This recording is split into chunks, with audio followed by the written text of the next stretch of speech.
April 27, 2025 నాడు Elkathurthi X రోడ్లో వరంగల్ కేంద్రంగా భారత రాష్ట్ర సమితి రజతోత్సవ సభ జరుగుతున్నటువంటి సందర్భంగా దాని యొక్క పోస్టర్ను ఆవిష్కరించుకొని తెలంగాణ రాష్ట్ర వ్యాప్తంగా ఉన్నటువంటి కేసీఆర్ గారి అభిమానులు, బీఆర్ఎస్ పార్టీ కార్యకర్తలు, తెలంగాణ వాదులందరూ కూడా ఈ కార్యక్రమాన్ని దిగ్విజయం చేసుకుని లక్షలాదిగా తరలివచ్చి ఏదైతే ఇప్పుడున్నటువంటి దౌర్జన్య పాలన కాంగ్రెస్ పార్టీ ఒక దమనకాండ చేస్తుందో రేవంత్ రెడ్డి వారికి బుద్ధి చెప్పే విధంగా ప్రతి ఒక్కరూ మనకు జరుగుతున్నటువంటి అన్యాయాన్ని ఒక సందర్భాన్ని కల్పించుకొని కేసీఆర్ గారికి మద్దతుగా నిలబడి ఆ కార్యక్రమాన్ని దిగ్విజయం చేసుకోవాల్సినటువంటి సందర్భం కనపడుతుంది. ఏదో జరుగుద్దనుకొని ఊహించి అబాసు పాలైనటువంటి పరిస్థితి ఈరోజు తెలంగాణ నాయకత్వము, ఆ కాంగ్రెస్ పార్టీ, ఆ రేవంత్ రెడ్డి, ఆ కేంద్ర పార్టీలో ఉన్నటువంటి రాహుల్ గాంధీ కనిపిస్తున్నది.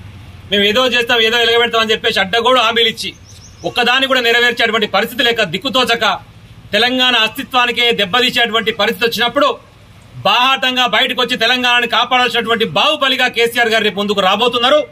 అది కేసీఆర్ గారితో మాత్రమే సాధ్యమవుతుంది.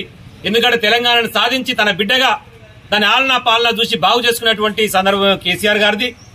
నేను ముఖ్యమంత్రి అయితే చాలు, తెలంగాణ ఎక్కడ పోతే నాకేందినటువంటి నేపథ్యం రేవంత్ రెడ్డిది. ఇది ప్రజలు గమనిస్తున్నారు, అర్థం చేసుకుంటున్నారు. ఈ రోజు ఒక అస్తిత్వానికి దెబ్బ తగిలేటువంటి పరిస్థితి వచ్చింది కాబట్టి ఇచ్చిన హామీలు నెరవేర్చలేవు, చెప్పినటువంటి మాటలు నెరవేర్చేటువంటి పరిస్థితి లేదు.